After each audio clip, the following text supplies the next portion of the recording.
baby. When you very ill with him. You know. Oh. What was it like? Yeah. Yeah, what was okay? You can I not live by it. That of battle was. Really bad.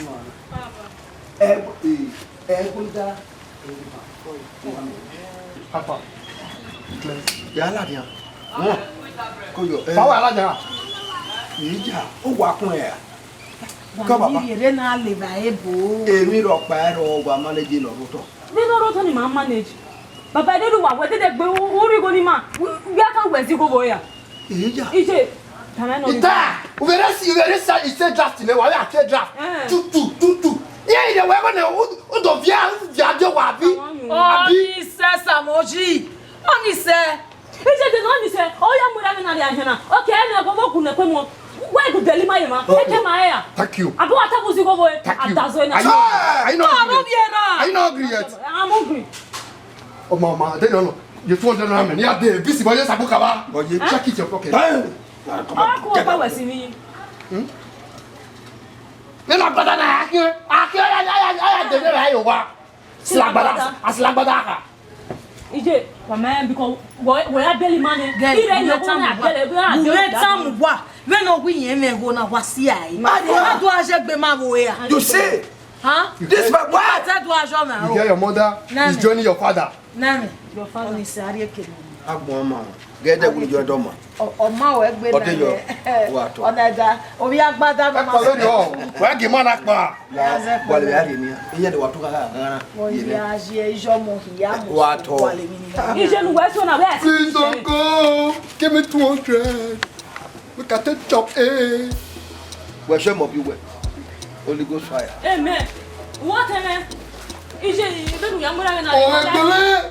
Oh, you are back in here. Oh, moi. But tell us around you. What's that? See what Koyo. I think I got to see you in your man. I already have those also like that. You know,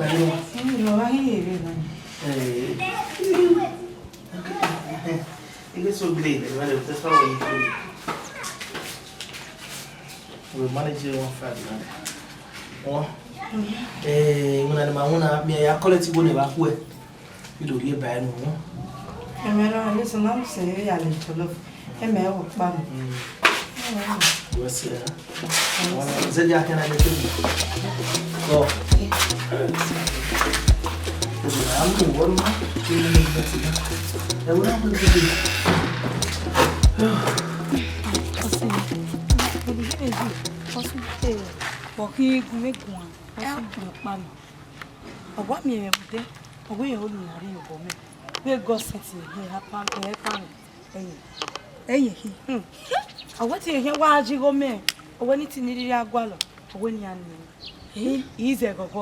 so what's you? I mean, our caution here. Eh, power while we are there. Again, we are need day. What's you? Eh, you have made me very now. Eh, I when you are tammy. We am with here when it's in. We need to following a watch woman. And what's up? Eh, I love what can't buy the poor. Eh, pa, they're gonna jina. Eh, my sister. Wama. Eu. Sisi e pa we no. Eu saluba we se erunu na saluba ya e pa we na. Egwu. Ni ni atele ni. We jaji we awe ro. Ba ga ni wo egbe veri ni asunu. Ika ma yi me gba ni. U ka ma ka ma mi boyfriend yi. Ona ye ka wi yan happy we. Pe pa keke wa no. Pa no my sister. You go say that. My baby. You see what baby? Ido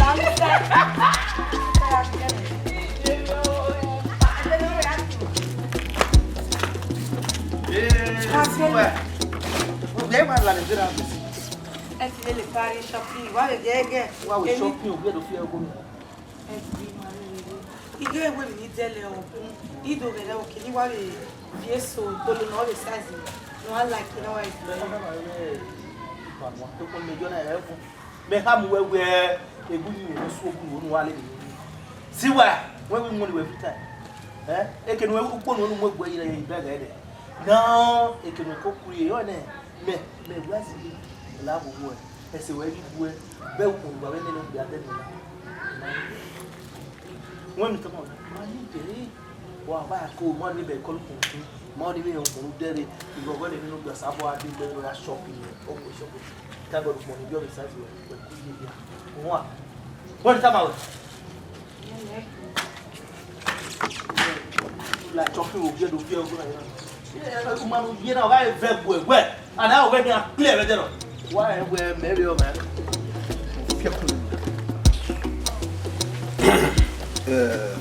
That's right. Baba. If you're part of your work, you're going to tell Daniel. you know where most happen, we're not here.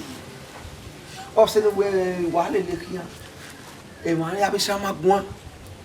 So come make a ladian. Really, your boss, Yabun, way now. Really, I pay you very.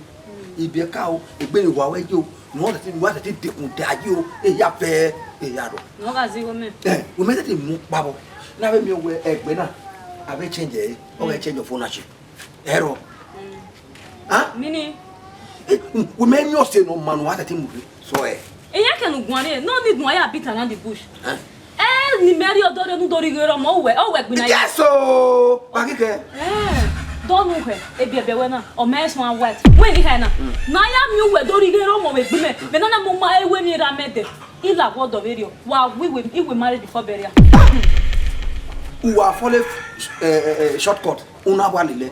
Era ti wem.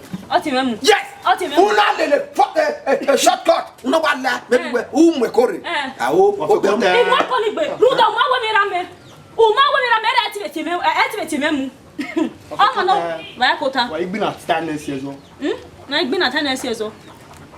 That's why for you. No, I hear the because Igwe omo ko we do meta ma egbe ni bia moru ya kan o de e bi arabu na de kun e Usa.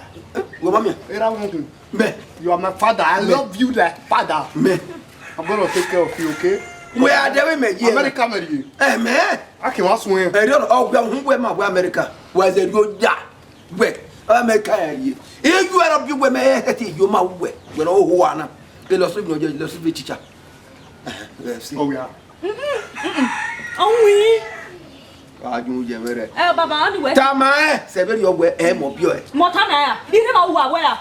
Mota ma ya, de no yo gi me bo yi. Igwe dada mo wo pa ka o phone ni ka bo e ni Ba mu mi ya ugbo si kan bo igwa ligero mo. E una wi mo ogwo e. Ona ogwo e. so where that we ba mo pa na ka to ho one Yes, I can't hold one. Alright. Ele buke bo se like. e o like Iya ni zigo nu ani. so even we bread even the bread have mineral inside e we like Oh, e come me. Ya da E so wa. O bi adam won ya ya zigo. Won ya ya zigo ya e best e Bentley ya ti Jack. si ko ge ja se nya Ba father. Ya ba e wa kele bere. Yes. E wa kele bere. Iye era America. Go so je me na be just here na. It's following the blood. o ma ri odore Iri. ori Iri. Ye wa ha. We no say na we na say. E o. Da we de o se we si wa. Si ni wa no. Ma o no to mi ma be wo to ari si no ta ti. Ma o ni trade ya se so, no ya me ti o mi ti o ma pa no wa si o me si wa na. Yege na wa je na. No wa mu o ni si wa. No wa si o ni si wa na. O wi na ye. Ye wa we mo e. Si wa to na ma wa. E si wa ke friend ti water ma me. O se me no na mi mi pa le ta ma me we. E ri ma wo e si. E mi mi pa no ile mo no e si wa ta ma me. So e si wa we ka ma me, e to bo we ka ma me we. O bia na o wo si ko ni. O wo mi. Mama baby no ya lu go e. Mama le kino na wina, e le kino na wina. So ena we o ma le ke na do mi we. O do awe gbe ile na ta o ma gbe. You are a nice guy. As for almost say, I don't need to come away. You wouldn't be a well. So that to make it a win here, yeah, Wow, the do tala. Ah, imana ita moda wani ke ita ma se menu na. Sabo ade papa. Oh mana I did do so to. Wala ro. La ita America ma we. Dina like wo ya me kama wo ga ma be no beta o ma kame. Wọ́n náà lè ọ̀sùn ọ̀nà náà sì nínú gbọ̀n náà lè ọ̀sùn ọ̀yẹ́. So, a love in him, and a man in the room. Money didn't know what he wears. How they left when we did not go up in the house. Oh, my wife,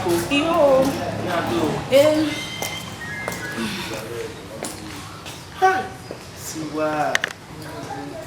Você você ni we mi pero ni here ti ta musiera na le posso o bom so si no si wa ka ta mo na we we gba bo se ti o pia wala ro we se o e ka mi ko wa na se pe mo o ye ti be to tame ya wa ta me ye o me mi iwa no ma ko na de o mi ijo ene ni aku we kwa du ma si uma ta me no se me ita si anu ki aku me kon la wo ije ye ki ra me si bo ine mo si bo do wa no si go si le ti se va je na gbe ewe ese batana mi na do kam je memu onwo ije oku ni ra me si go yi ihe ke no je ne even era me ke salon oku oneru gwe si go si bi a mi dress store no kin oye lelele I say we go attachment o eniya e ti get me bi a mi my father is me ka bere stand here na me na so se bi a no ji mu don te ne ra me ya so se ije bi a mi eni ku we my father don't fuck up chai uwe se mo na ta eke ni meje eke no ki uje o iwa ni agu we gon we ri o kin ye jo po pa eke no jo je o ije iyon e oma e le camera ime me wari mi arriba e salon ni e mere we o ma ki eni me o na ki eno ko we wari mi arriba ni a bi susu gole je jogo ni a so je ke you calm down when you sunu je lare akwa ki aga ka le arriba ni akwa aya pose ba ya ka le ba ni si wa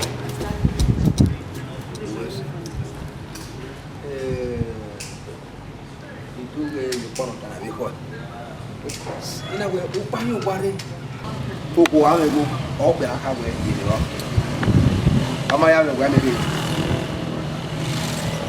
didoge ina we de ya kama we nwanyo to presu unda woruwe babu ka se bi we awo de bo he ari he me so ma we na agbe he oni me he ma we na ni tinguna we Compano, se copio idea in store. Desa. Eyan yo bo fun wa hun ni. Oh. Ohun ake mare e ma na de ti eye. Oni we. O ma ta si de. O ta ma me. We ro ni je ni a. Esto ni ake.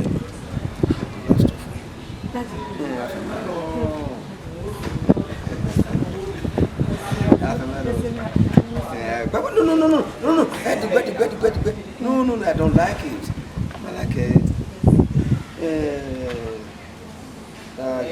Yeah, the checking. Yeah. How? I said, this investment. We're invested there. On investment. Investment nothing. How is the power to arrow with it? That is investment. A good way. Don't worry. No mention.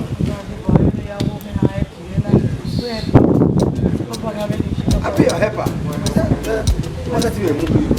What do you see? Don't worry. Kelly. Yes. I'm nearly come on. Amata. Tume kwa na ile tame wewe. Na dekun ipe de mu jani. Dekun ala pa na wewe.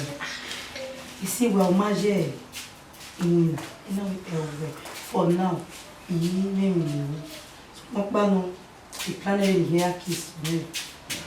Only do I know they stay in here killing me anyway. And I'm a hairdresser anyway. No, I will be my one. Only to have my way. Be my kiss and oh, we are going here. I'm going here kiss Tommy. Any go. Now, how can you come on? So no mind. So fast no guy ma. Ne here do bori do kiki. When sama we na. Say ya fe wa bi ne wa uti na bi wa mo ye wa ho ya gwa ya. Akometi wa we me ma. When bi sama we na. Ah le de ari ye. Only wa fi am e de ro ni. Da eni what are me we are me. Wetin are me zere. Oh, we go going now always. Sabo ade ba o. So we say, eru na no we na mi ono ga wi bo no ma na. Uswe na kina. Sabo ha yo boto ni mi ti we bu no ya we no ka. Oh, the bueno. Ana me ate mo we. Wo bi aye o kere ban ile ba ni. Ule. Je wa ai. We me ba fe ni. Mo jala wa. Ya sabe. Ya sabe ka no le ni. La la.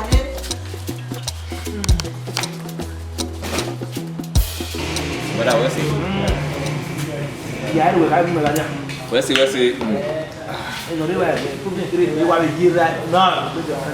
Problem again. We wa go me. Boss no yi. Mo pe a we lo. Na iwa ye na o bi wa we ye mo pa. You know why no go can we here happy. Iri here ri go ni onye ja zira ni ma we anye ya wo mo. Ah, we time we to be on to have me le di ma ya ba li go ni. E na we show even we tell we know we no we adosha o tamare. Ma of you go nene. Ha! Eri go wa di man brother dia o mi bo. E do pa ni su go ni ma ri ni. Ona be di me bo. Ana be go no e bo. E na we I don't know why they want to be self-free or what more you were. Okay, if you're like that way, when you're there, the boutique in the name of where they were. Let them wear, but now I'm okay with you. Why you're not returning? Or I na brother ya wa advice we dia o mi bo. Wa say, eh go ni ya entice yan. Or is there vigone wa we are spending benia only matter pity or ni wa puti ne ni mu ne opa. O ma for the but woman come here. Ave tire. E ma ni me go yan be ju nu toast kwa. E ta ba wa vigone yan. Na brother ba dia o mi go ni girlfriend is your magi no. Ha. Come on. No way igba bi am experience you na ya ka me na we. Me really time am e. O say me na toast ko na. Let me know they are not get what I want to do with them. What you want my brother? What's here? I know say they pay, but leave on. And the man you go or you go mwene. What's here? Women equal. How? Eh, ni go you go the pave. Never. La riba. Le parienu. Oga. Ije mi wa yo. Ari mi. Tiwa. Kini e fe no sunu na. Tiwa be ni pa na wa ri go mi na. E ba na no ta me go friend we sha. No understand. O de na ha go friend. Ami no sunu kine gbe ni na me go friend. Ije. People are going to mail. Hey! Then who was it? What's the name? Oh! I knew that. You know where? You were not telling me about friends. You were not telling me. So now, I love you no man. How do I do? Hey, I'm not telling you come man. I'm here for telling me about friends. If you say that. E bo friend mi ni owo re sajo eri mi yawo mo ope mi yan gbe ope omo ope ti so lo mi ko yawo mo wa se ba ye mi do ni do be ni ya mo be ni e bo ni ge pa e je we emi mi ni we ti ta mi gbe emi ya ha ma the love ni wa se le ah be ni awon na e na ma won e ni ye le ta mo be sha e do ta ma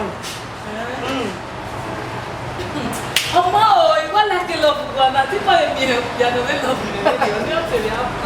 Ayọ̀ no wa me yo pa. Amen. I don't have to do what I want. Only the money when Mama.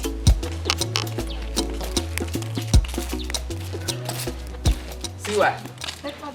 That's all, man. I will pardon myself. I can't solve my one. Any abona was here, see what? Papa, what soon I go for now? Anyway, here. Eriko Gileje wa gbon. A ò sí wẹ̀. Dé lọ sí me wẹ̀ yìí. Mama say we gbi, mama say wa ka ma we bosun. O wa gbi. They don't me ma ka wa gbi. A ò run digo, igo na keka. O be na so sí me aya le joma. Huh? Because of money, you can't leave my friend. You can't go to follow. You say you want Nigerian, now you want to go marry now. They don't say, man, where say? Let's see where. Wetana. O do ma veme. O do ma veme. Ma say we you don't want say when ya. Gele to han. Me ta me no de. Imagine ya, ina we see where ni me. See where? Area bonaji. Pare. Wetana. Imairo yi.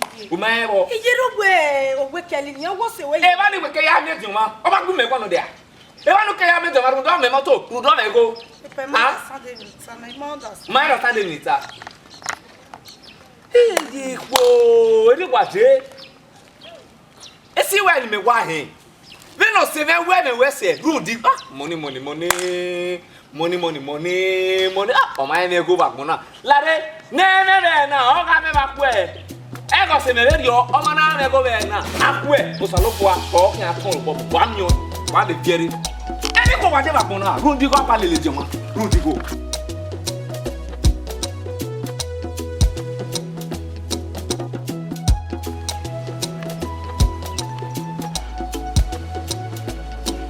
No man na o ya me back we. Me man no see me me we go say. Huh? See where? Hello.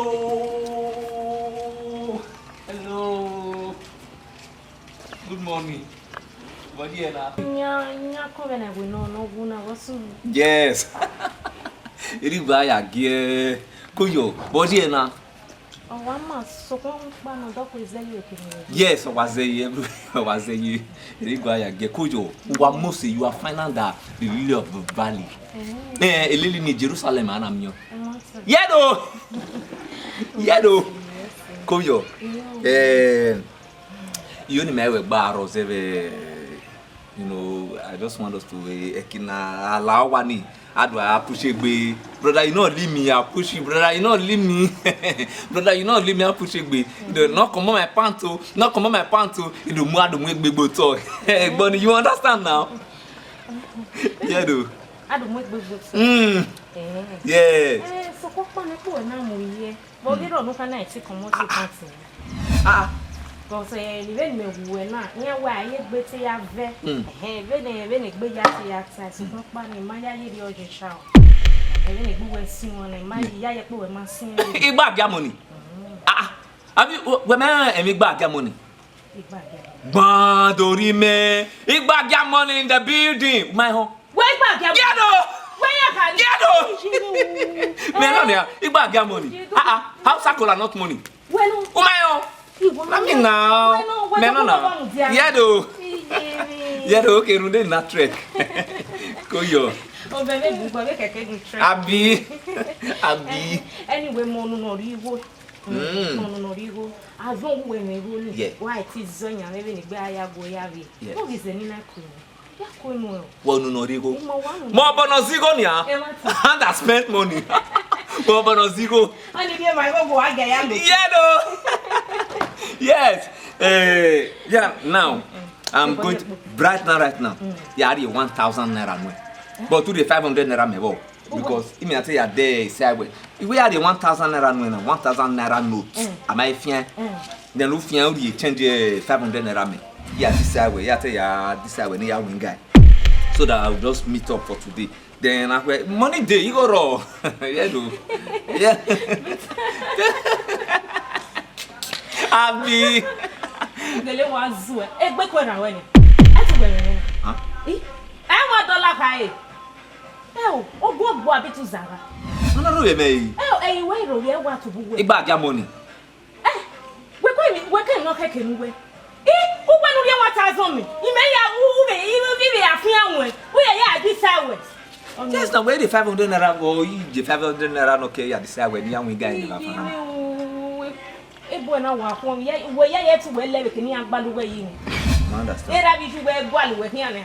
Ye wa gwalu hian we jun. Understand. Oh my dog you know. Yeah, I need transfer 500 naira by. Might just transfer 500 join maybe may just complete 1,000 naira. Oh no, to where you need the way then may the other 500 naira. Yeah, what are you boy this is away where you are. Who we say?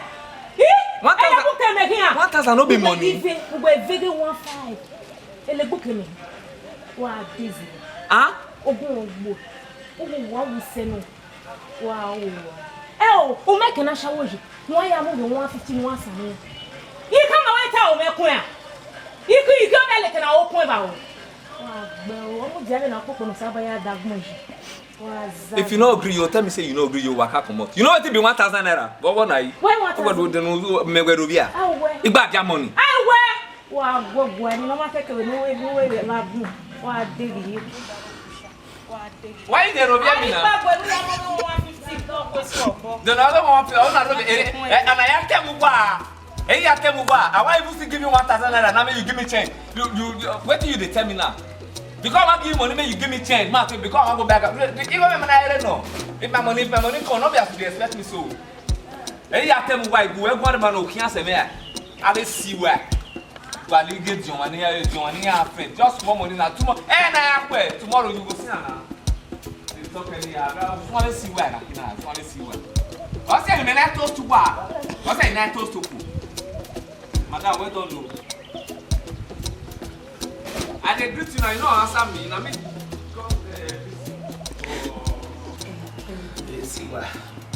La wo ke mi le wo ya ko. E ma be ye mi le o so we. O dai me surprise. E me gbag ya no de. O mu me mu di tell me so mami. We un di go me na ya lele. E di o mani. E le me surprise me. Ana me we mi ya ni really tam we.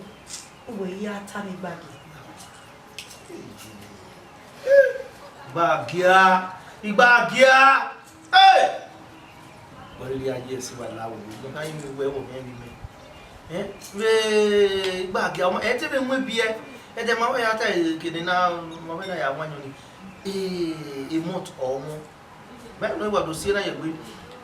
Ma we wa be ze de agbo na wa fear me na we a. You know, girlfriend me then I me wa agree. Me I love her, I trust her. Me ma we no do ya this stuff do there now when it's no do ya no me. Oh? Mo here me we. No da, that we hire me was son. Yeah, me ma ka me was son, me ma ya gi ohun. I wait where ya zile ka me we egba wo I come here for ya we ya we. Me ya ka mi. Ina we emi ku ni me tu ka ma me. Na do ya zile me na we go gba pada le o mi adi e yo bo lórí ya fe. Me ma we ni But I want my downfall. My God pass you back. And then you have to back. Yeah, me about me. I want it. Yeah, I'm not going to say I want it. What you say, one? I will be my me back. Moi, and then I'll come my son. Babe!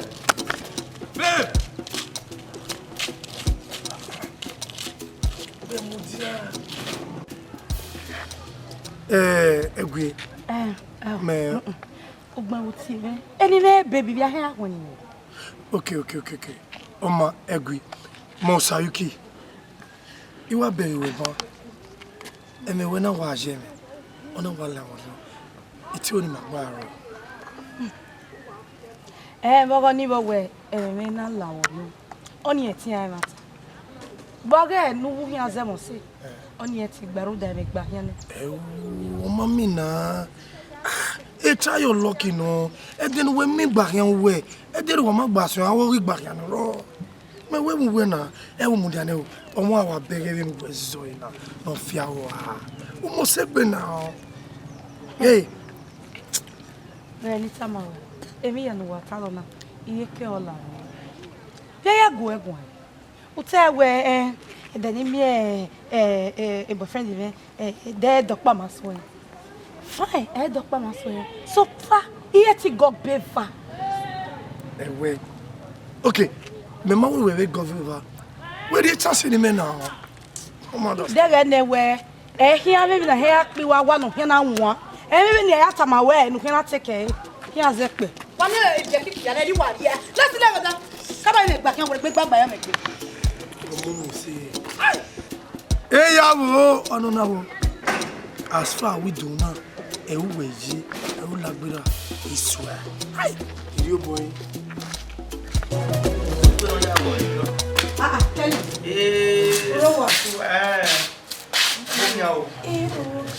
Tell you.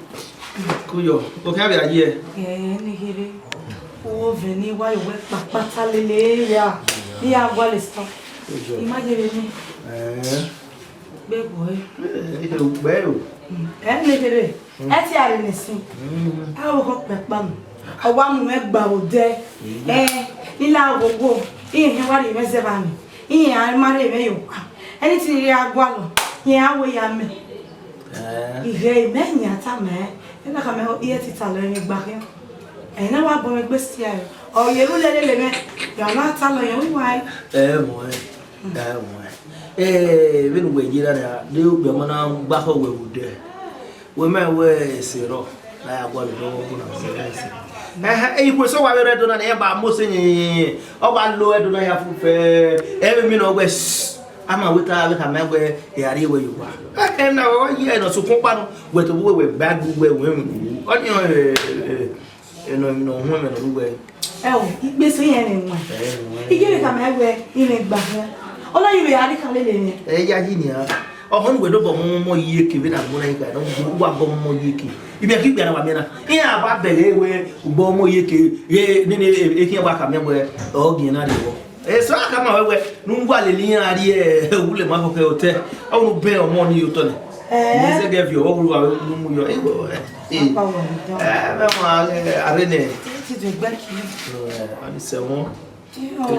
they are going to be a one.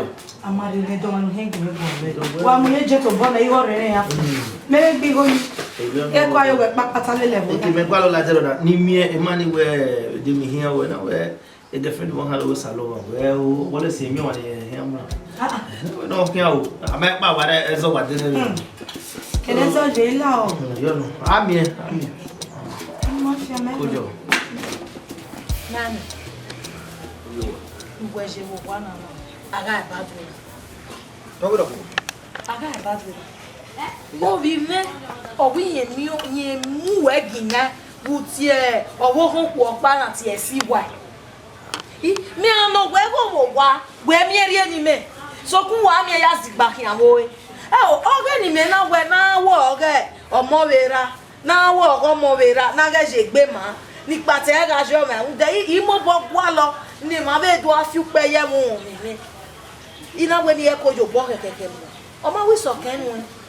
West or where or what? Oh, what that? Okay. Imao ni chebo no ngeni ya ka wo wo gbe won ka won na we ga gele be tie si we o ge be gbuwe ima e tie le e plan mi no ya plan mo da we o awon oke beni meje na ni mo ere bo ka pon oke re bon ime o ke ina mi go ni ari ri gba me o ma no mi go no ha me agbe o kan mo gba agba be we poro na o je me ya yin we gbe e ko ya ari ari I don't know what to do about it. It will run out. Ego, oh damn it, where even. So, ma, was up our not to see what I know before the businesswoman. A businesswoman, a businesswoman, more what or what of mega cara. The web businesswoman, Bino Yari, what Yari, what? E passe mo to ha. Igwa litala me no pugberi. Bi nene ya abuni. Wa ya mi o tebe. Igwa ni tama we. Ugie na oka ugie ga okeki. Me si wa ni kiekere.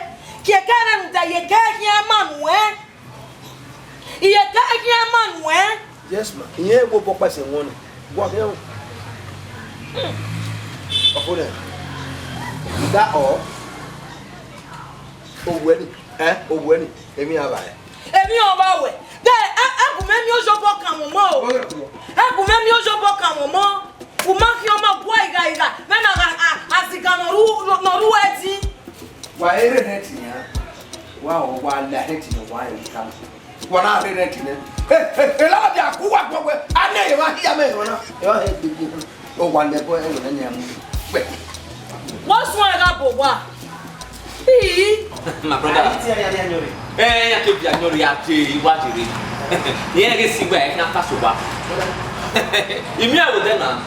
Wọ́n ẹ̀mẹ̀ ní tọ́mọ̀ bẹ́ẹ̀ ni náà tọ́mọ̀ mẹ́wẹ́ ọ̀yá alẹ́ lè jẹun ìmí ẹ̀wọ̀ dẹ́ náà bọ́ọ̀sì tẹ̀ náà ọ̀ sí wà lárí gbẹ́lẹ̀ mú ní mẹ́rin gbẹ̀ wá sẹ̀ ìkàrà kọ́ ẹ̀ jẹun àgbọ̀já fẹ́ẹ́ gbẹ̀ náà bẹ́ẹ̀ nọ sí mẹ́ sọ́kọ́ lè lùgbẹ́ sẹ̀ gbẹ́lẹ̀ yà fẹ́ẹ́ jẹun ìgẹ́lẹ̀ ta kọ́ ẹ̀ mẹ́ẹ̀rẹ́ kí á ta sọ̀ wà lọ́dà ẹ̀kọ́ ẹ̀mú ẹ̀ wá fún ọjọ́ wà náà yọ bì ìwé ẹ̀. Yes.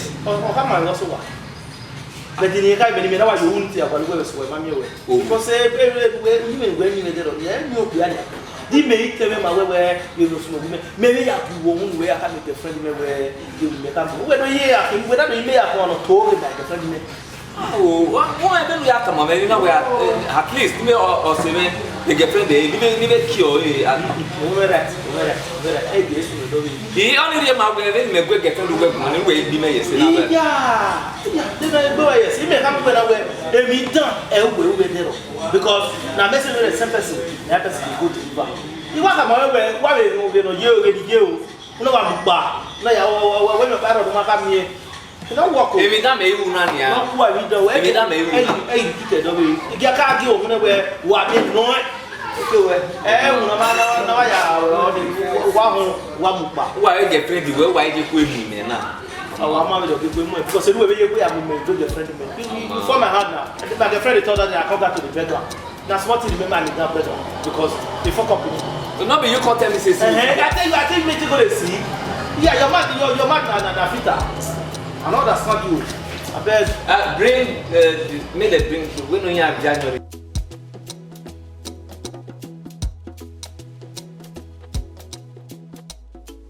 See why? If you work about when I went see rag, no, no, kwa him my little sweaty here if team at there. You have one. Oh, no one with your sweat. If you not come on where near where you come on, whom Igbaham, whom we are near Parawazi, we have a fair and we look very Latin, we look very you tell us people. They don't want to look at you get telephone in our say. You know, yeah, and hello, when you know, well, you are any money I'm if you met your simi, or I'm not only my boy. If you met your simi. Ni merie ze wotie. Ije. O sera pon. Ni nwe.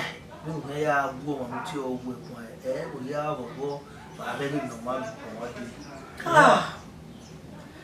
Mo. Oni yin nta.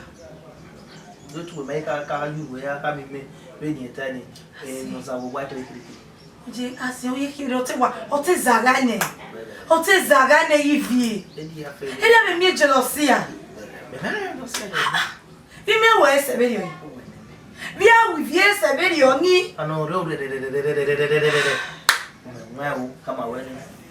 Su ku pa no get no Unda uga no O ga mi do bi erika. O ti ya ta le lo na we ta le ma wo. No ya ko bu ni ka ko. E no ma wo. Ya you ma sa so ma ya yo ma you see you sa za le ni ka ko. Be wa. Causa de boa. O Benin City. When you want to learn, when you want to Market can even have Paris. Then we can't do this to be working. My firma. What can you? Never wasting time. Okay. We'll see. A problem, you know. Yeah, dog.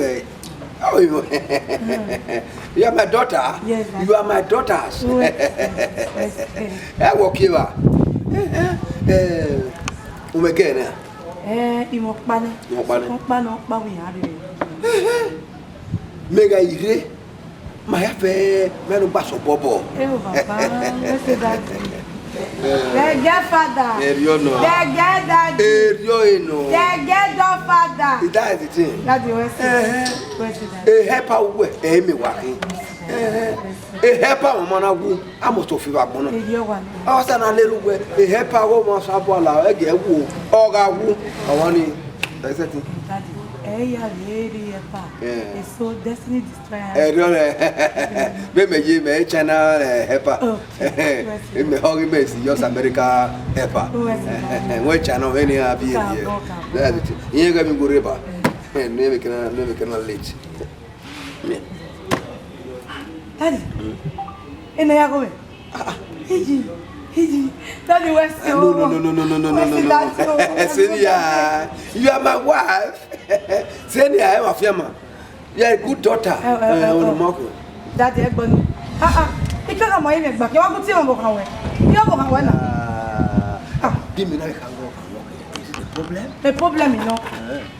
Or second. Right. Babalawo, was there any cat on my name back here? Let it out. Essa boca. A boca não pego o da boca keke. O fie que be kia, e que bu ni ya poso. O no.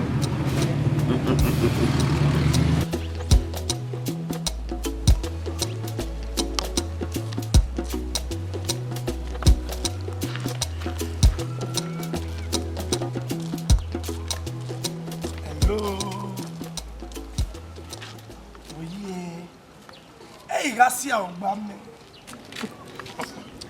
No give away warrior. They no kiwo. Oh ye na mieti yan wa mo na no we da yi we. Anytime no ko ya rile ma gbera. Do agba kan yan go yan gwa. Oh. We me do mu jare. E ma do gba kan waropa. Do you know you are special? O mo segbe now. Okay. O ma jime o. Mo Sayuki aka Yuki Money. Dorigo. Hey. Oge ne matanoro eti aya we agbe bofo a e kian ri we yo wa tare na we ukweyo hey under 1 week a bride price that pay any. This is Yuki Money. What we until buy Sayuki or whatever. Yuki Sayuki get any time away. Amy o kan bi woni efi we wa Amy kan bi we na hi we ho o ma gu egbo won mo to say Iwe me gba yan e. Awa gba dada me gbadi mo wa. Come on baby, just give me a try. We wa ka wo we kwe yo. Ni gba yan wo ma sa yo, o ma ya pay bread no wa ke gbaro. We wa me kwe next week ma ya sa yo. Iwo ro. Yuki Money. Oh, they no daje no je. E yo no. E wa do kekiri we na we this is Yuki Money. Ide re ne we tu. You are confused. Ya lu go me be. Okay. What's it any when? Egbam we.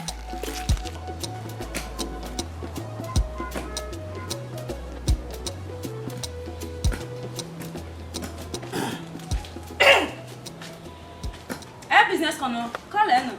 Eh kono ri gore ni. Ire mo. Kono ri gore. Ma call network ma. Baba call network mi. Ma. Omo. Business kono e kono ri gore ni. Call ire mo. So he. Baba. Wana wa mi una wa ki radio ni me tena. O wa ki television ni me wa ya. Wow. Enya me seta. Adele o me ta. Onugwe. Onugwe. Me ati fi powe me ma do wa we call si we. Me. O me. Me. Do we si we ko. We ko lo mo bi ate ko. No, ga ya gbe mo gbu e. Gbe me o. Emi o ko nu e ti do gbe me. Onugwe. Nu ta owo me se. Mo gwa wo ho. La wo. Eyire yi owo me. Ona we di otolo. Be no tolo ma. Be no tolo no nazigo you vuma. Ona we tolo ya de mi adiagun. So go me enjoy life me. So Baba. Mo wakanya me na so. Irobio. Umaru ye. When you demand the crazy unu me. Ma. Gbogbo ma be. O gay me na ni kie me na wakina. O so na seti polo. See. Umio. Expect him go. Expect. Wa zaga ba so. Rush me. Anu gbe. They rush me. We be ku abure anu na rush nu ju je bere. O de rush. Why? Iye negbe kan ba. Eru de si wa egbe kan ba. E si wa nu we ya zigo ni. Fa. Foul. E si wa oni come and me boyfriend wa we. O we ne get ni wa ye sogwo so. We no ye na bread na say we ja ye get ni ara yo talk. Obu we here to settle down with. We ta ma. E kun we lade ni. Fake. O ko ya ta ma. Ma bo e ma so ni. Ya mo ke gbe yana. Ina dai. E o bi we ni. Igwe yin. E do na ga na gba ijaki. Azigo yo. Ya wa ho eri ya ho. Why ga be ni ya zigo Ijebu. Why ga wo pa fian. Opa. We Nwa do kota o mi emi u. Ebile pa. No we can see where you man where your book can get ni kebe. Oh honey. Where your book can see where kebe. Me nware yo ni. Oba. Oh honey. Agunu ni. O wa du we down. Arokeli o.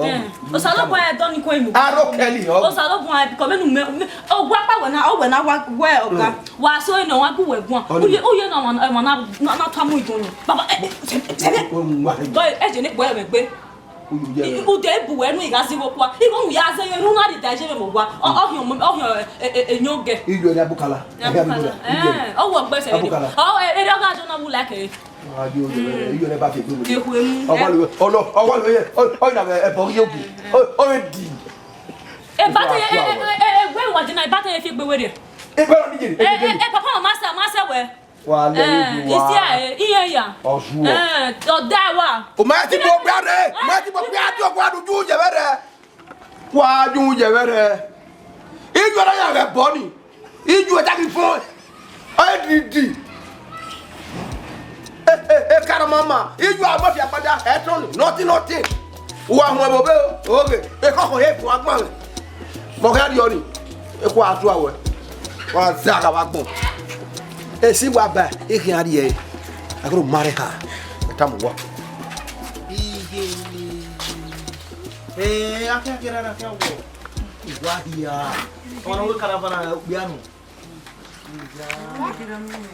na waya wo no river egbe Nosayaba we ni wori onu ti na ya tele ni bai sa emi na bu esanu we ona atati no kakabo busaga we no ri wa ka ba ko no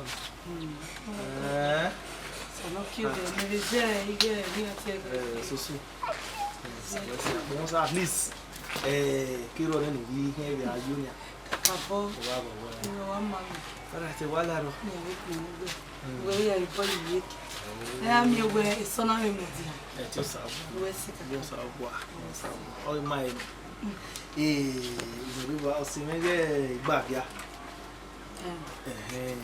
owo me ki mani na ya rezi na so na mi ka fami mi tani wo kekere ni we wese o ya me ya di so me ya mi won we hin are we wa utanya so ya wa ke ba de ban ya de le ki ya le na wese oh ma wa ko all right okay wa ko wese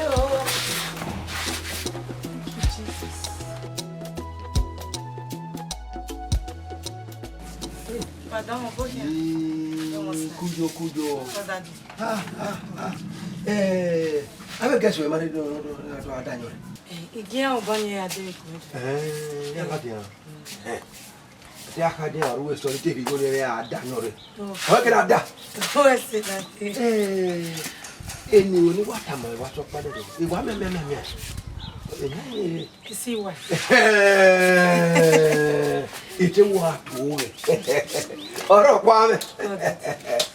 O wesi. O wa ya mba. Ekere be gbe soro yin oga ero. Aka gwa lo no we to kian. Bo ya ti. Nu hu egbe wen. Bo ya wo do pe ni a. O wa ya. Nto de gbe o bono muigo e oke. Wo no nigo. Iwadege eko wakakabori ni. Iwo ni munwe. Ulwe ese. Ukwa walwe. Na ya. Daddy bogo ni wo. Go nuri mokpa. Igo soro ni mebe atikoko. Osemena beri ba me. Beri ba ya ki. Dege. Eriono. Unoma emefi. Udege. Undagwe beno ki mena jinane. Hawo ko dawo. Abe dori e bae ya osweri e bae we e bae ni iye na ala moto ni so ma o so ju we waro su di wo waro mo nya ni ego me tamu we ba iweri e bae o su ji go wa we no o we me dori e bagi me madage o ki mo ko dawo o ki me ko dawo ne gege na do e do ale le o ya o gwa do le go yi ya ye ya I live in Yakwe. I have big 150. Daddy, you dollar. Osalobo, me no ki were ase pa me baba wese o. Yes. Wese. I am you ave ya number. Oh, wakbo. Ije. Mama owoto. Ha. I making. I me working. Daddy wese. You have your marrow. Have your marrow. Na ke be Godfather when ya na bo me ade. Pa. No, why invest in me? One year now. Investment me. Why invest in you? But in me, I don't buy left me. I bet boy don't make an maybe. It's only a bit more fun way. It's only a bit. Then the Salaba Yaki, where I say, help me, Samba. It's yes, sir. If your baron was you determine. No, that were. When me gina ina amu ile mu ema ye ige kanya ige dia ino ho no police osi yo ndi adowa yo ndi adowa ma ya gbadu akure ku gbe won wa mi o iporo ere so bobo le gbu e odo me nu wa bobo le gbu e ogbai bobo le gbu e ogbai wait bobo ne good very good to myself bobo le gbu e esa we kwa bo mami o get na o u get you lize iyon nu okonu we ade no ofun we ko enene si wa umude si wa umude de no tan runyun re ri eru na zunwe nwo na ri e ba de no tan runyun re. What is your quarrel? What is your for you at the Baba? See what he is your one. Only the Emma where Maggie Ma. He will make him Mariani. Oh, Banorio, Papa. Udigbe. Abo afugbe usoma boy. Ogani na funwenwa. Ugwenu fio boy yo nunu ge ave mi kita na lowie uwe ya fie u ya jo boka arunu nege be gwa ra ave mu kokko be ru nege gwenye ye no me itamu ere so ye me magui zerigima wa ari okwo bakwo uga do tie mo me hedan ye lawa ni me ke na re mi nu wa no wa nu so se bo no funu wanye igwe no funu tana egbe ya wa ba dugbe gaga iya kokere nu egbe a degbe no ba lowe degbe no ba lowe uku enyo gbenu nana inyo gbenu peke na wo kiunu we na setiri go la ja na ari e bai uku ari oku onu pogi eva e mo ya fere we bi na ni me ma nwa na e so ka se gbare ya ha o sa yin we mu kiani o ma se no wo boy e baba he wa mi kiara ha so o se no ri odore e wetale me la igbe a o samoji o se no ri oku oni ere no we me ne se no jo we ni me mi jime nu we mi o wa dia di o wa na ja a mu okoko weru oguye di o wa na ja se dia ya se oku onu asina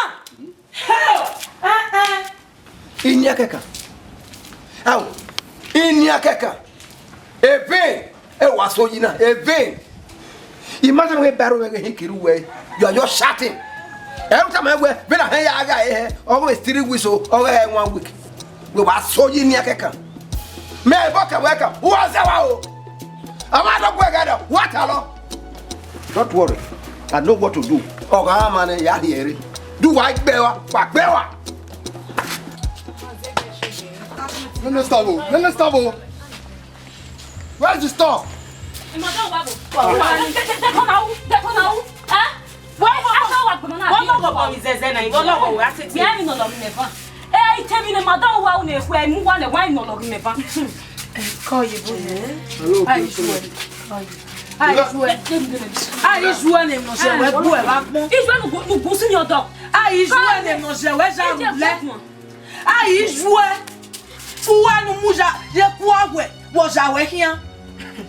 Maintenant, on va quitter Moudia.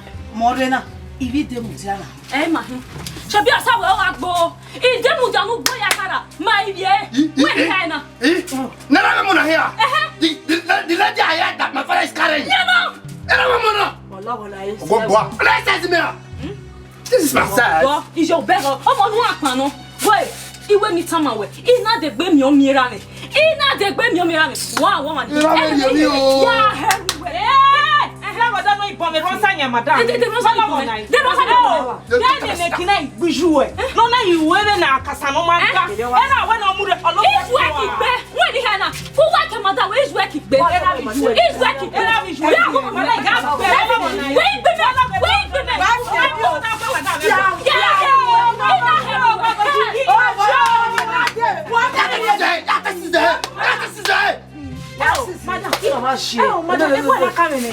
Madam, who va même y agba chez nous que moi. Dey na agba. Ah ouais, ou va bien mon os va.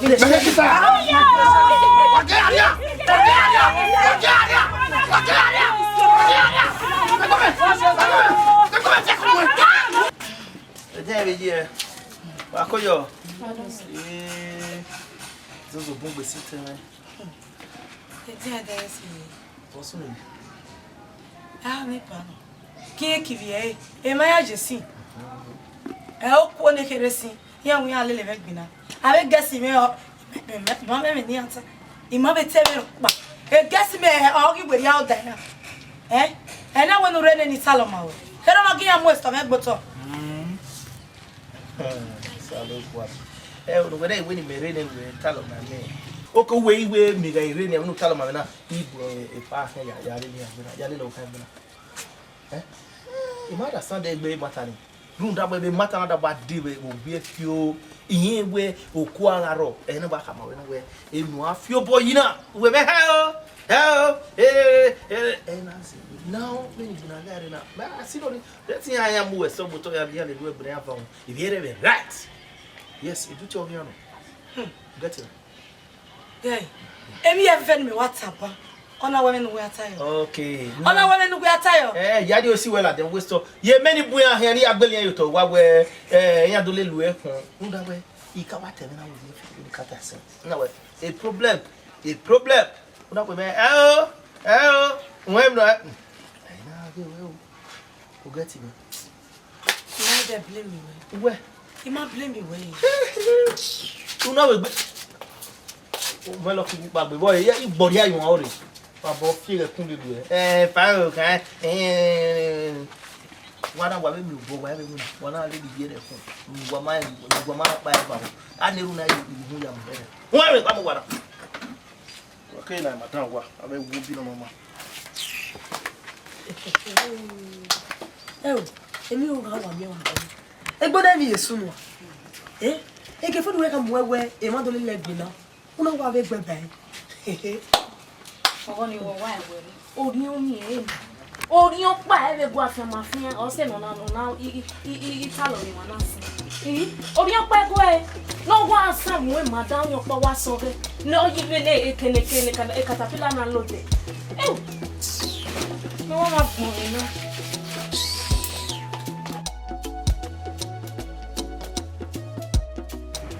Siwa. La wu yo sabo ya mi be di agu egun be dero ba no sunu le store yen we o ma no keke la wu na we o keke ni mi awu we ya bo won we ka bo we me maybe yen we ko we ya fefe o ya we no la wu e sunu do be won mi mo bo me ni diat e ba se ma wo yen yi me le won Me here to you when you want to sample. Or see any step they are taking. It must come. Will kick your head on your Roger. Any year family, I will never get him. No, I don't have a board. No, how way you want to say. Do you go with her? I want to tell you this one. You know, sooner or later, Tana, you hear only black to 100 life. And if I hear them, I didn't like him. The way I swear.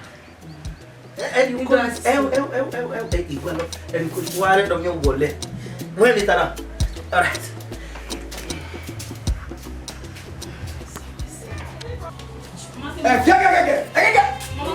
Come down. Go, let the women Go! What is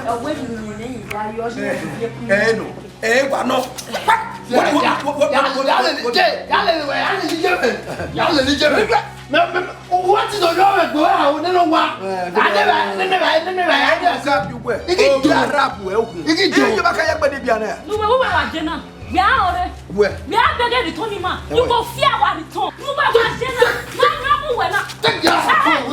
I never. Come. Oh, what is your work? Where? Is just here. Only go. I cannot break my leg. Only go fire. Yes, no. I do the Where? I'm walking. What's in there? What's in there? I'm walking. You what's in there? You walk already. Oh, madame, ma. Oh, ma, come here. You said you when we get mama. If she were ma. It's just here. If she were ma. Let's leave it. Let's leave it. It's just here. Let's leave it.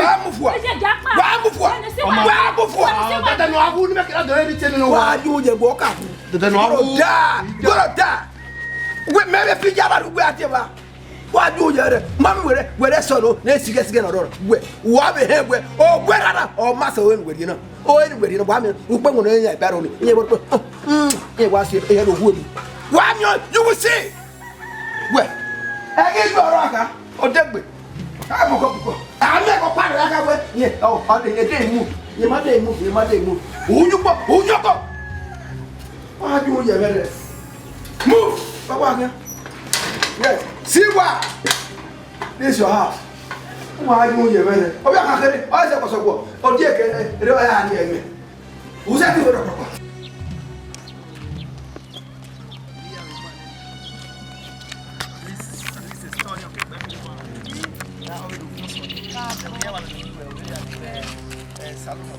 Never say my name.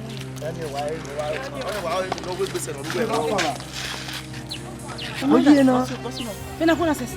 Come on, what you do? Okay, oni. Nenu dano mo dia o de na. O dini money.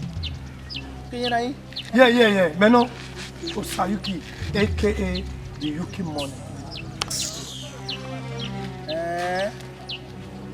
Come here, Magbo.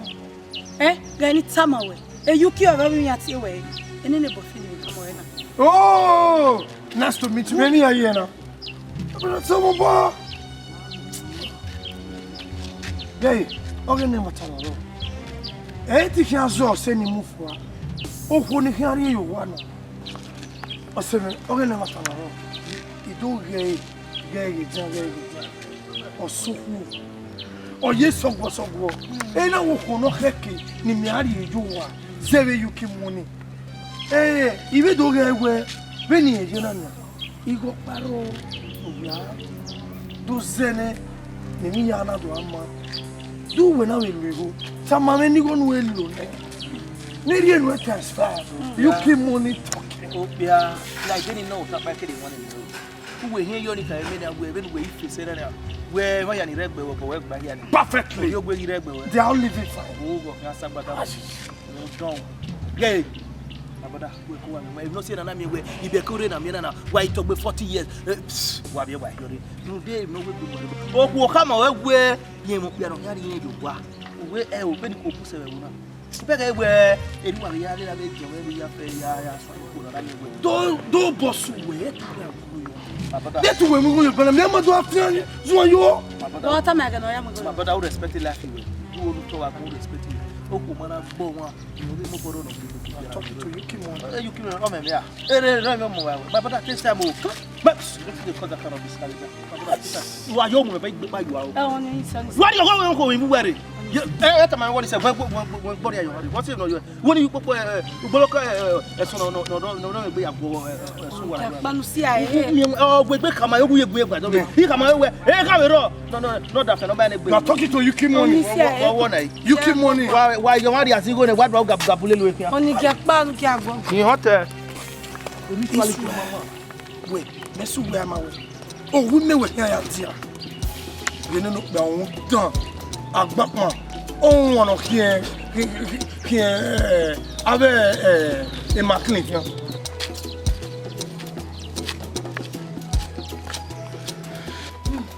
Si ouais, il vient.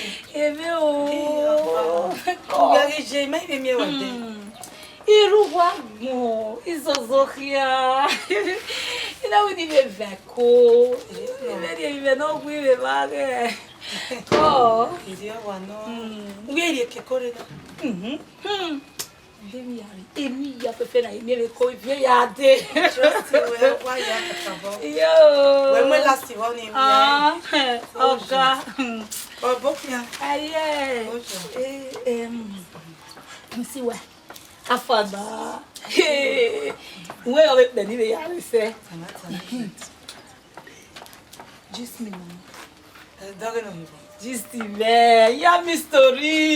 Et comment moi même sous nous que tu dois dire et parle et Kelly et Gary n'aura ouais moi dit ok tu es tout mi comment quoi oh niveau il va commencer nous estomena et wadia et va rebobie ota il va correr et gario les va se va mais il me boy monsi o sei bueno tene gbe me manahi e iro gbera gesi me vana ya me ni ata ita me gesi e iwa no ba igba lo se ese wa we se be gbe nu wa ya daji keke kore ya je we ke mo pa oso panu me e o we ni be na pari ko ni o ke ke gesi wo wa ke no si ke o se wa we mo pa gugu ba ire ne gist me ko na we gun kuda eni we wata mi me o ipo yi bi nu we wa ya ta fo ya wa agbere mo pa lock no kwa ti wa gbe yu ni ita mo we na we na mi o de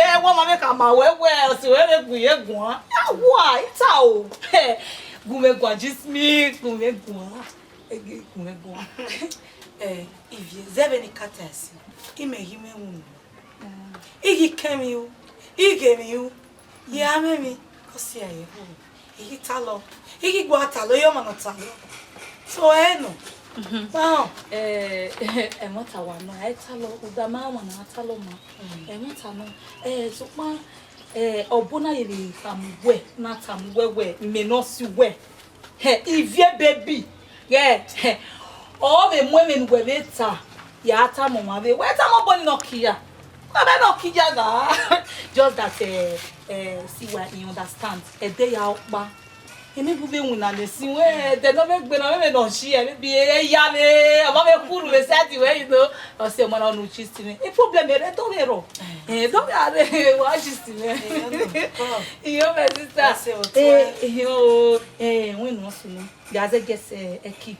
There are daily news on the Izofi mo wa ko mi ba kota na ayo ni ra be ni royo ni awa enjoy e o se maizi ko e deni se ki ko ya se pe o ojo I say of my problem ero e ko pe ko o dedo no me ni ka e mi atama o ha wa me mo but I want gbe ye gbese olowo egbe oni yen regbe ije no ge no gije no ya ni nyere lele ya kan ko ge ye rapu no ya won ebi inwe bi lele ebi e pa lo ya fe kian oni nyere gbe gbe madam e de we we de ro uma na we are so o wa do we de kenuri e na we wu ladin O we me doge di one no we here. Abi oge go sa no. Ha, mother bi ni ya we. Ime to bi me o there. Ka sha o ne ki gbe me ni ready road mi ni bi o pa be e kondo to ya wan gbe e we ire ki. Gbe na do gwe ni. Ye, o ba buya ni samekia. O ba buya o te gba si me o. So I say I give you a see. Me give you say. Hey, mo say. O ado ba ti o kan re de gari e lele pe. Ivie. Kelly. O be ni ti ke gwa lo we ni no we. Okay. Uta, emi wa ro no wa boda mi. This time again now, the way they see where ya uda mi. Ya tue. Eki kwani me say when you not waka ya happy da me ni eki u very oni auntie o ma ve me no sunu I hope me ya dey okay You understand the came onuta onyi mo gedo fi were egbere be no wa we kate ya yes kakabo okay wa ge ni na ka ma nu ka ma me no because ka me na we o se we na give na we give nu ka ma me so when we girlfriend ni we mo kakabo no we nu ka ma me ni na ya high ho muta ne emi ni meta mwe mu ya me nwe una ya ata me sta me si wa ya hiju de ni ya me nwe ya kaka ma wi me nwe eru gwe kun eru gwe be kun o re gbu ohun we de na nwe yeye o ku eru kun ma ke no ya we o be ni ke wa ego bi o ku o gele kin ma de nu we do na ya be ka ma e wa kin ho ya ka ma sa ma ne ku emu no me no je e o bi o ku no mama o bi ke boy na ko emi eko ka me we no ya me nwe o no ya ata me si we wa mi o re ni o kin agbo e ozuo easy But what's the tip your body how will you? Man, you get me when you worry about that one. Fear. I don't want to go. The office here can be not fear. Then my way only the green or Ganya or Coconia where you can't go to see go and you get it. Oh, yeah, we go. They don't want that. Well, me give me where you give me and you one way the mama will like a risk to take. The risk, the last one you got, maybe have to give me. The risk you are on. Wait, mamma, be you say, when we were my brother. What you never when you go carry. I can't remember 045. I will get carried. I made it when I made it. Okay. I made one of the phone. You make me a goddamn met me with women at police guard me. You married. Congratulations, my brother. Congratulations.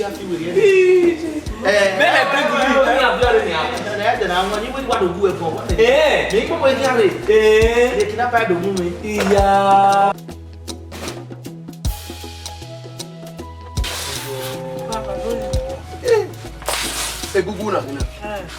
Maibo. Ike ya obo. So.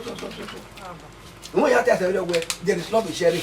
Ele me wa hinya. No. Yo wo ima gbe. Pe gugu. Obo ya we ri boka wa ya we ha. Yo re ha. Oni ba. Eni se di aba. Na. No se na di gugu na. Ime gogo meke do di ba wo ma won gbe aso ku le o gogo ni je no pa no we si baba we ma o ye na ka ko ya mi na awun e ko ni na gbe e gba ro egbe e ba e kwa so we si so we si baba ti gbon na ni yo o ka yi ija ya kwa baba what's wrong pe ona ka we ye mi o ya de we ene ji apa baba oni ni ado agwe gbe na ni ina egbe oho e ya po do baba family we yan he never see why me to godfather e be tear godmother me if we were tell me yan you be one family man egbe ni me dia ga na re me ba dia ga na me gbugbo ona re ona ba re Oh, me as a boy. Emi ajo samure so wa. Daddy, me make with everyone. We are me so wa. E ba be ni na jo e imanare. Ti wa yodo wa. Wa gbe mu wa. Ai bala. Ana me go goji. Je we ta mo. Ni wi wa ji na ni. Mo pa ro wa na. Wa re na. Ya re wa kwe. Ya re wi akwe. Be ko pa ro ba na ni. O ti re. Lo ta. Gbe de ha. But no be no ero. No paro no. But friend ni an no we. We no jina na ofo bo kan we. Ibi we ro wa. Wo paro wa. Ibu e o an no go me o. O me se be yo. We kama e be di to yi poro. O wa e poro. E ma be yo wa. O mo family size ni. O ma e poro. But if o ma e poro. O ki ma we abere o e poro. Pero ye poro ana me we o mo pala la ni. Me go iwa ni kin me he aseti wa gboro yi ni eri me we ni de ni awo marriage but ti we with me I don't doubt e bo we e bo friend we ni o ga expect aya baba me ti we gba ni me we jo e ya ti bo friend we awo expect aya agwa Kelly! Kelly! Hey, Baski! Kelly, apa? Iba Gadofia! Benin, mana? Le dioma ni ya. Oge ba ni ya. Assistant boyfriend we. Ya we me o we ko bo kan le iye for wa. Green your pie wa ro na, you know what that means. When you am we na ni ya the girlfriend we na wa. But you may team it there, what the rule when I be wearing, you know, mapa or you could wear. Oh, no, you know, man. They will tell you, you know, I will be a boy. I want to rap on a motor for a monarch. But I tell you, whether we went on any me telling you. Is that if we're not where or any year, I don't wait when you're getting with our one when they don't get it. Or the friend will have the friend will have my tea come. Eh? Kelly, what about your when now? Understand you. What about your when? The men are going to know. Any men are going to know. Your right, if you always my brain way. What will they me my brain when ya. Emo, you will have a car. No, when one of you all me, I don't tire of down. Don't be up by you. What do you want to do? The friend of what is about getting a while. No, I didn't know the friend will have what you will walk out where. But I don't know where I see it. More letting do that. I'm a family. You can't yell one. What you are at the upper when you're very. We wouldn't have a friend of little here. Ah, Bagia. Baggy. See what? I be getting you, bossy, whether if you no day. Nigeria have my way. If you are Robbie, or when you boo at this store, Benin, I know, time that ye, you know, we are in okay, wage, ever no time, no cowway, Nika my way, I was out nuclear, or swing the sing, and your battle movie my dick. If you are on our move, Robbie, on I no say now where you are not better. Ni noe ugwe ni ge noe ni CIA ene do mi we e do bi my tama we ge ni a gwe je afia oko ni gbegbe if you my sere boy to ro yi me we ge ni or useless is a nuisance agbo me ro egbe ogbe de no maka yi me ba mo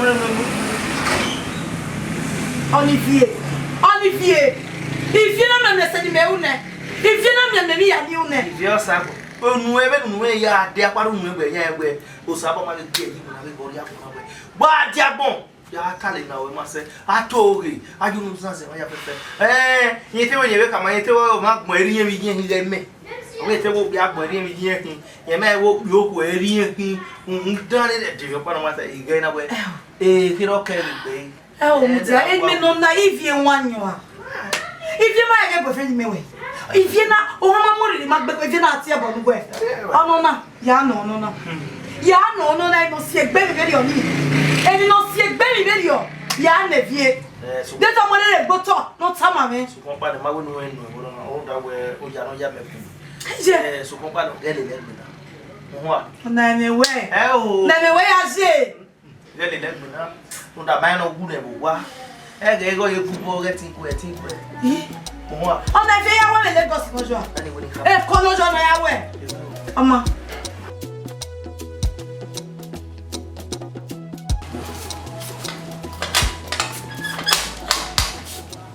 Let me see why. You get up here. Baba. My father. No way. Domo. Who are calling? Ima do mi we. Who are the papa we get do kan bi ma. Yeah.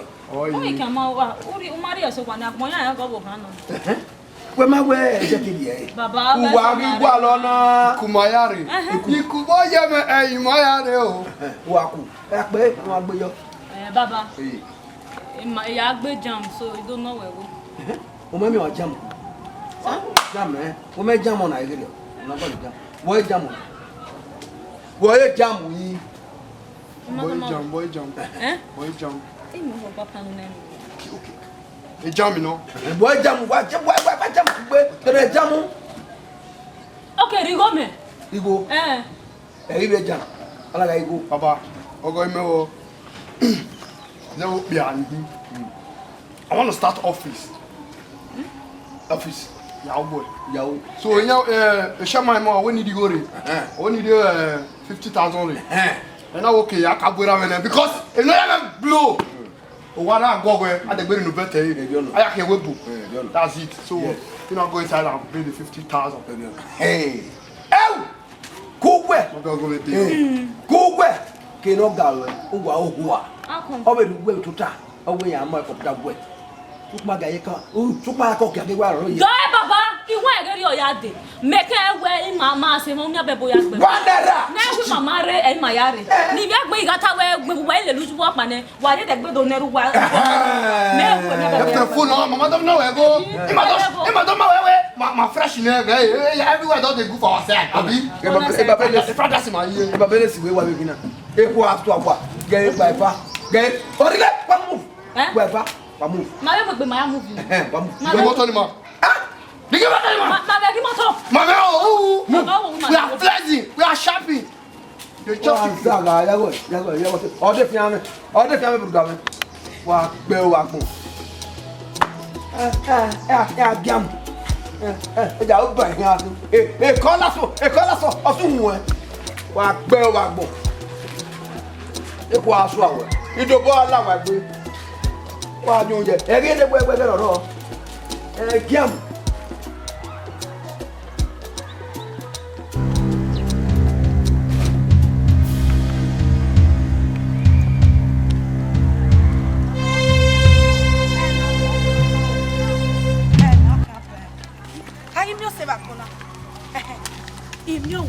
Ivie o gbo wete na ko ivie ri we so wo ivie ri uji wo sunu itie wo se me emi ya fe no re gbe me ya fefe ina tamawe ivie una pa una have boyfriend re e ri uji afia wa ji e na yi we aji e we no understand emi ya ni tami boyfriend we o re nu asi wa o re nu emi nu tama me no e ya tami boyfriend gbe ni boyfriend o wo a o ma egwe ile ni be do tama ni no me keep e na me tama no me do tama we so ma o ge meta e nu tama me e tama e no te ya me nwe e me to ya suwa if you eri agbon aye se we here be ni ya ha ma me se fie ni ga mu yo kwa ni ga mu siko ni elele here e kenu ka je bodo ni akuwe bodo ko kara la jabu ba kara we ina ri we hospital imale awe ne nia ifie me we here afie si wa enu we gi derege okwe kara kwa ba kara ni o wi asi a enu kara kwa so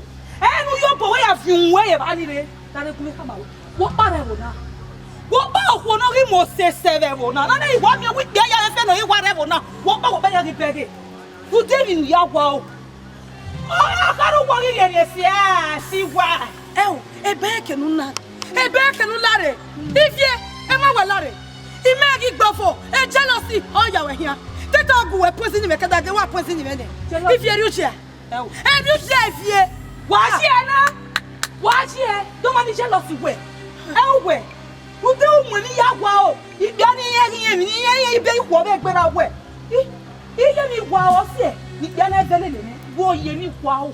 Ke da de kunye kama o. Even your money here, I am there. It's your man. No. Mukia, there a boyfriend. If you are the correct one, boy, I have there. What back the Mumudia? I have there. What back the artist? I beg on my way. That they have to work. Also, Bamaso cinema. Also, Bamak, also, then you have more. Yenaga end. I go to the Bemio. I don't want to say. I go to the Bemio. Walk well.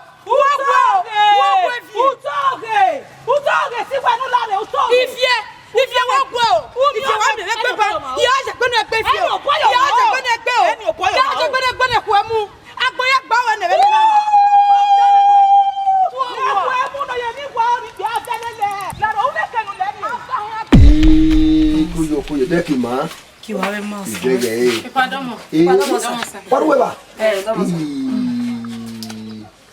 Madam, Manseki. Mama, why you? Mother, one, only the land devil. Akoyo. You get me, no, this little people here for Labia. Ah, a parolinia, what we hear. You can show the king allow. Good job. In a way, I have broken, no way. When they put Fabio, one of his mates in a way. How do you do when Titi wishes got out? Cataminonia money, nine or her way. But very at Befriend you. We are the way we cannot keep for. But Maria by you, Banyari Bank. What you by the way? Make you. The mother can't develop where you. I pay me one way. Oh, we can have bag of Smith Nanny. Oh, we had one way. We had done one. We got it. We had done one. Oh, what bad you in? Ababa. Equal. No doubt, no one here. You told him, you will hold my lady.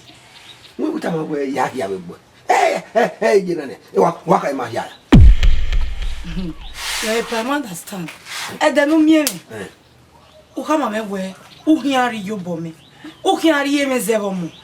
Let us say, where a happy woman, okay. My mother said they can worry now. We're not the one where a happy way, anything. Oh, I remember how women by him. Bogoli. If I love where to tell What arena? Who's at it? What arena? Me won't go. Hey, Papa. A bag will enemy to Tamana. You can say him. We are who is an guest in Kevin. No more one in Mutagama, we are holding this. Huh? Bonona yape. Mama. We will not have where you make me check over. Yeah, what on? You're really there. I'm here. Oh, here you do. It will help her, yes. I want to go. It helped you to go to college. You clean your way up. Oh, when you come with boyfriend. You know. May I go away? Dirty me want me on the punya. Yeah, I want to cook. In the caravana, you want money, you want money. You want to work. You have favor. I'm going to go back. See what? What on a man? Ubeleze Uzeye. I pick you gutter. Do you know that? All right. Every day, we in you, when I need you, make it. You really don't care about 5,000. I'm not 5,500. May you be about what women it's only landing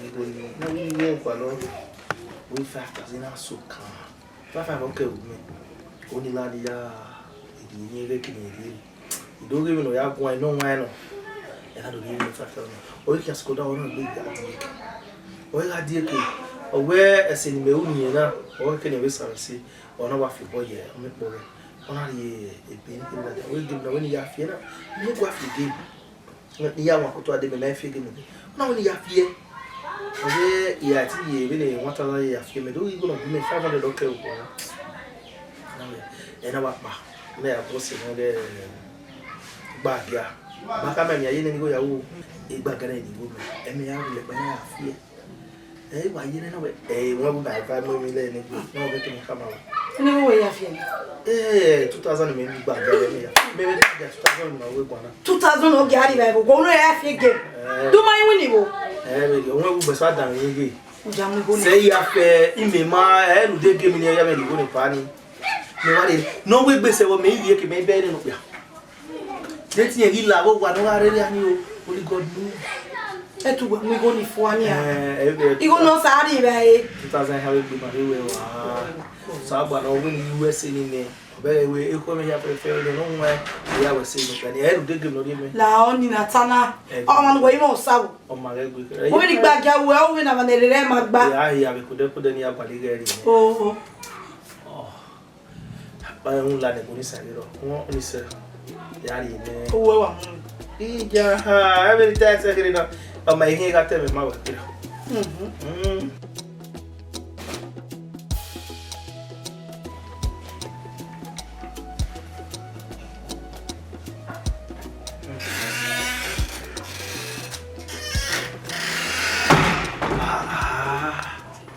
Hey, see what? Oh yeah, but the vibe, but the hard, you know. Yeah, o mana lo to ta tele wasun where you stop wasun tu hama Ene hero e pa ma yeso ya kin wi gbo ne e so kin wi gbo no ya se eze na ko di wire ya ti ta lo e pa yeso ya kin gbo e ba yin to tai be wo me o ko godfather e na ya fe me la ham bu e na we e bi gbe ya ga gbon e ri no we si ya ge what did ya ye iwa bi mo we yo se hu da ma ya fe he ne e ko we ne gili do si gbu na we nu tani be nu e ko ta iwara da wa ma sa ba na yuki to la sone le pa we ri si sto da na mi wo ari ge ne we hu a abe gesi we ni ayi hian na ya reba senior girl ro ti me no de we ya be pa ya we mi agbe bo na mi ami e o bi ani na ri ku ogi ona yiwo a o se wo ko na ri ge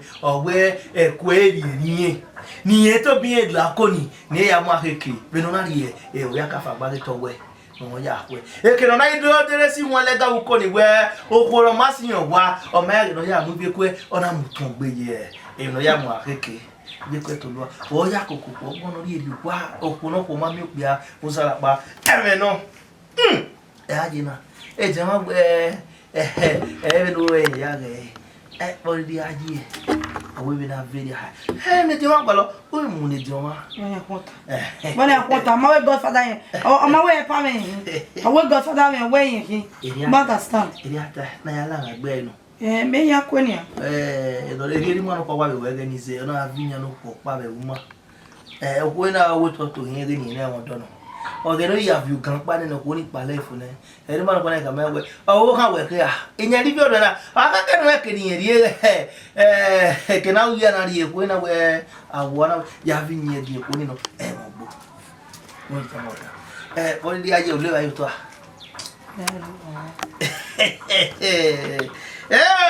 ke ti ama do ni ba o gbe do ri me ya mo le te ma na si go you know ebo to me here godfather ni la ma gbe babo le gbe wa kun wa re do ri ba mi ya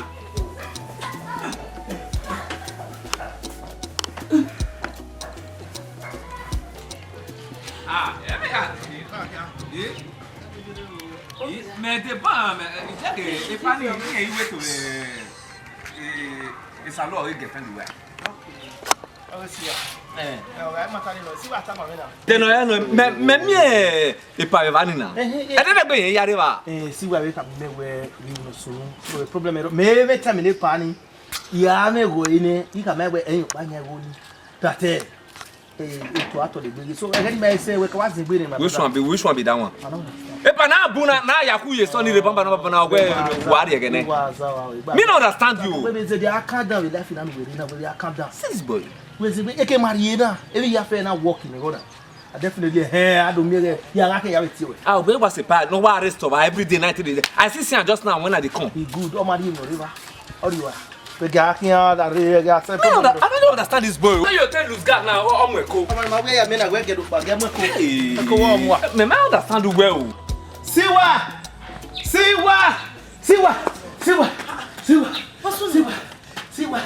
No matter me yak bata. Walk with them was Walk with it. Siwa. Where get you come away? Get come away. Everybody give me.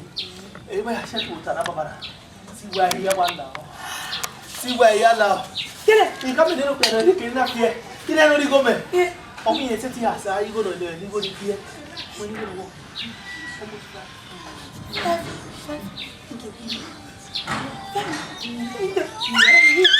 Open down.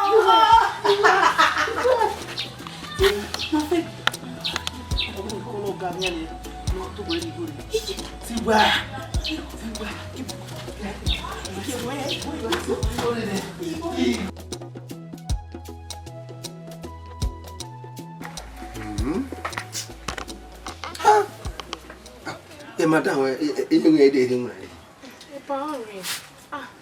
we were hearing man asking that, but I no mood on a market customer line. You are going to look on to tie you. Madam, we see no woman. Ogiru, Omagiru, Merema, Upona, Oyam Yari. Gang up on it, you will really know what you own. The party here, my good women are bad in it. I feel married. What are you saying? I got back. I'm not going to know anything. Madam, me mata wa very. Okay, wow, pardon. Isagi we are we otwera here. Girlfriend my boyfriend so what time we man no ma. So you know we woman no me video ku back we attend we wa we when we are a senior we have for na we ko wani ni we help boy yes so keke na we do so my we do get me ga be fi we here e mi aga maneta be fi mi we here my do get my we do ba we there go by na na be see ade supply road we go do market adina iro wa we you do e ma wa ma mu ja keke na be boy ma so my guy my ide ba maso wa we o ma pa ro wa wa be gbo e ja ko oh no we wa ga store ja so you might did ya now we need to moment we say ya fe nu sabo we see we see so e bi kere na kin e bi kere na kin e na mo yi de wa restore e na ni me lo ye gbin ese we see mi wa lo e o wa te here ba we are we your body yeah we see sabo ade ba we so teme we see boy dia ye me do ge na we be ni mari locate ba we bo ba ire na ina we woman me here tik bo ba ire a ke supply ro dari bo ba ba me store ene wa ki o we ne do in a bigger way. So in case I love it, I do. Okay, I love it. Yes. Okay, Pierre, but young when I just any of it might be delivering when I do. The guest said you jump by if they can't be able to from here near this supply to do when I don't really understand. Or still, here we go where you going to say it's okay or below. Yeah. Any is a view where it's turned out. Sister here where the supply road it's of no use. I don't know what the moon where they do not know me go where would be which is more better for you. Or so it gets and I would here and when I go anyway. Oh, you might racer. Can one lana or trouble. Yeah. Hey, mana. Okay, okay, story. Oh, I can order you now. Oh, yeah, when I am one of you done. Oh, yeah, me go. I can order you. Well, I me man. The problem is my address is no supply. You come to that. You go me what say ni? I know. Ya so photo. You go vero. Me ya. Beg ni. Me ya be figure and now. So don't know we wouldn't need go ni have a calculator. No problem. Ma be TV can give you. No get wrong. No papa. Many time man no more storage. So marriage card ma alaja. You see why the boy very good. At least I pay high table no my wedding. Only a logo na re. Mana logo na re. Ni Oh, nye. All the parts of the restaurant. Abia. Baba. Problem error. So I was master the video and I will have a bag area. You might have given me a wonderful. Madam, you may hear when we are for a party care of it. Why white here is a play road? What's here? We're not be madam, we're not here. Okay? Where is it with your man? If I know allow us, seven marriage that will invite you. If I not funny, very funny, ma. Carry a few minor nobody will go. Oh, is it what? Oh, no, I'm back in what the time wanted. I was a back here near here. Be back, you come here. I'm going to replace it. Palau e be second. Ah, we don't be second. E palala ni se. See why bring a man to me, no we can marry over my dead body. Aqua, it can't happen. And that is only a pavine, madam, a deep panel. Where you stone a wizard in me? Hey, don't have your fire if I'm out. Set it be second.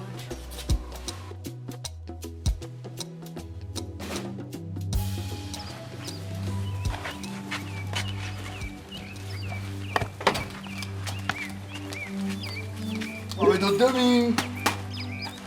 Oh, come yeah. One of you. Back.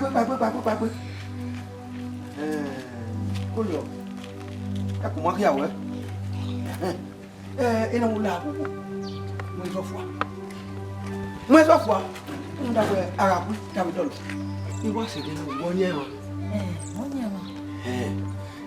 Mara mi we e salon no e ko kaka bori ni la wo agapi e be seto E mata ene we akwa me akapi akwa me yabo ye be seto abia yo e mata e ma o de pe ni ale le ade do ayan ra o se o ga piti mi aju e na kwa ade ni do yan we nu mo sofo a nu ade o wa no ade wa mo Munya so. Umami ebe na we no delu. Ode wa o wa ni. Akabo. Ekwenu gwegwe no mu mi omu wene. Tete mu. O ko mo oki. E mo ehe. Mo mi hu dan. Hu dan no agba yo ni. Ikwefo. Imi ga wa surprise something. Ina ya surprise we. Ina ha television show. Okay, surprise. I feel you. And I tell you, yes, you know, yeah, we watch you, we do our way store. And not here, no, the girl left. Bege, Italian, a senoro, Muga, Cane, O Belle, Mulari, make Mulari, or bound that he love you. In a Uga Italo for no Belle, Mulari, while I will be. Mudaman egg bear or you have a very young egg bear home in Nalu. Ukoma fe forma, you go, as your magic. And what I know. So, whenever you have to one, maybe go down on you. Won't the bed? Don't want him. Where more what? Who was there? Give me a war. What way? As I what way? No, why have we? Okay, women. And you tell it. I don't feel about the 20 work there. And no, say what boy. To back to arena. Why Because me where be me father. I know that. If I were you were a corner, every me, Honestly. Yeah, I'm not your father. You are not your father, Professor. Very well. Ale. Maybe people more yana. Honestly, yes. Oh, that I got to pass who was I got to back to. Huh? Oh, that I got to back. We're got here. If your body point where Benin fear just an arkia. Oh, Hammer. Oh, the coin. Mammy, where Yakul walk out. The Walk out. May the match better. Move fast, post your hand. As they walk, what a good bound.